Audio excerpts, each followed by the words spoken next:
Hi, welcome to Java programming tutorial. What I've done, I've created a fourth class, and it's to demonstrate how we can access this class by creating objects. I created an object of the fourth class from the third class just to show you that we can access classes from anywhere as objects. And what I done is I declared the fourth class just like you would declare a variable, a string or an integer, and the type is the name of the class, fc, and then I said fc equals new keyword because it's an object, fourth class constructor, and that's it created. Excuse me, that's it created in the third class. So in the second class I created an object of it as well, but I called it fc1, and so it's different, so we can see that it's a different one from the one here, because when we access it. And then what I've done is I said fc1 equals new fourth class, and then if I go into the main, we're going to keep this tidy with just two command lines in it, but I want to show you that you can, it's all done to your own personal style. That's it, we've got fc1, so that's this one from the second class. Right, we're inside, once we do sc but inside the second class, and we can go direct to the fourth class, and then we can get access to title, which is the variable that we created for demonstration purposes. But what we're going to access is we're going to access the third class. So we've accessed the second class, which has got an object of the third class, and now from the third class we're going to go to the fourth class, and so fc, it's not fc1, and if we go dot, you can see we've accessed title. And to prove it, what I'm going to do is just print it to screen.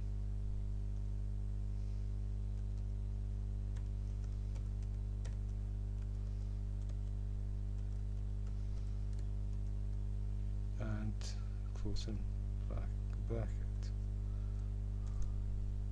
Okay, so when I run this program, the string title, fourth class object accessed, is going to be printed to screen from main.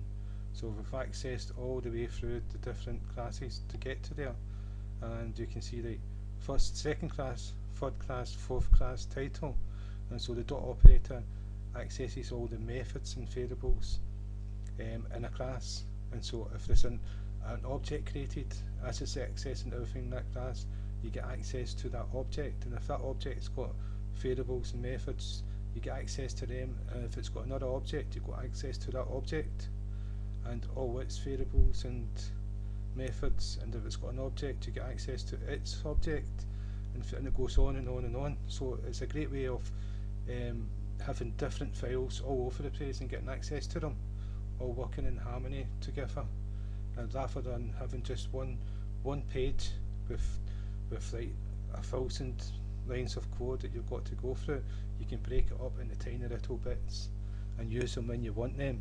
And it makes debugging easier. When something goes wrong, you can go directly to the part that's not working, instead of going through, okay, it must be line 14,000 or 13,000 and going through all the code and try to find specifically where that code is. You just go to that file that holds that specific class to do that specific job and see why it's not working and make the changes to make it work.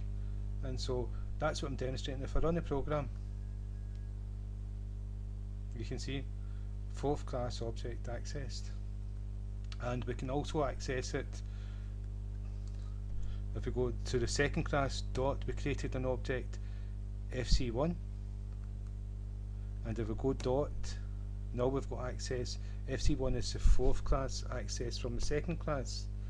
And if this seems a bit confusing, this is where people get lost in object-oriented programming. There's so many different ways of doing things, but remember, all you need to do is find your own style and master which way you want to do it, and you're off and running.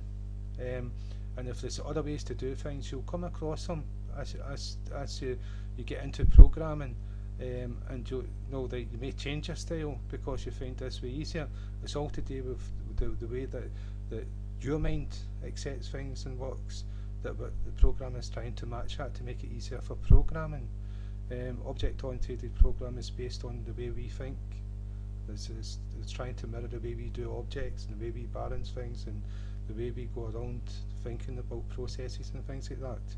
So now if I go to title from here, and you can see that we didn't go to TCP, and now we're going to FC1, the object we created here, there, and in TCP we created an FC. So if we run a program, you can see it's accessed it. So there's many different ways of doing things. That's what I'm trying to get across. And dot operator is important for accessing things. So what I'm going to show you now that we've accessed different objects, that we can only access what we can see, what is visible, and we've got access modifiers. We've used public, and the default's private.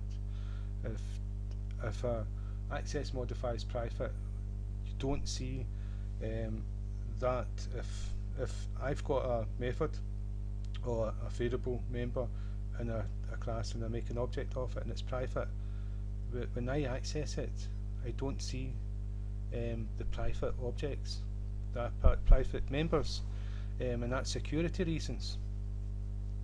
And so that's what I'm going to show you, is that you use public and protected to be able to see things. And protected is for like abstract and inheritance. We'll come to that later, but you should have all your data members private and not be able to be accessed from outside the class. And to access them, you use get and set methods, which we'll cover, to get access to them and to change them, but no one can see what's inside them unless you use the get method. And so we'll do that as well, but what I'm going to show you is the access method. We've got title here in the fourth class. We've created an object. We can see it because we can see it, but it's actually private by default, so we shouldn't have been able to see it. So that, let's see what's happened here. String title and title object private, and this is, it's not used. Yeah, it's used. Not in here, it's not used. Yeah, so what we're going to do is, what I'm going to do now is run the program to see if that has an effect on it. Now we've got an error because we've made it private. By default it should be private, but by default it wasn't. For some reason I don't understand it. As far as I was led to believe, it was always private, and I always believed this. But in this instance, we were able to access it, and we didn't have public in front of it. Well, I thought that wouldn't happen, but it does happen. But we put private there, meaning that it's not visible outside the class. You can only access it within the class, the start braces and the end braces of the class. And so we tried to run the program and we got an error because we couldn't see it. And I can prove this as well. Now it's got an error on it. It's saying, what is it saying? Not visible. It's saying it's private. It's actually telling you it's saying it should keep it a secret, I think. And you can see that the title's not there anymore, so we can't access it. And it's because we made the access modifier private. And so if we change it to public,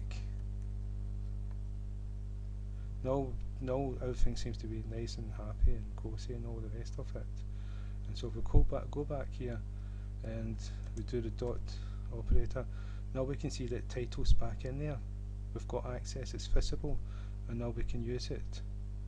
So there's an element of security for private and public access modifiers. And so I thought that the default was private, but obviously it's not private. So but that's what the public and private is, and this protected as well, and we'll come to that. So thank you again for your time, and I hope at least, I hope if it's just helped one person, then it's been worthwhile. So again, thank you.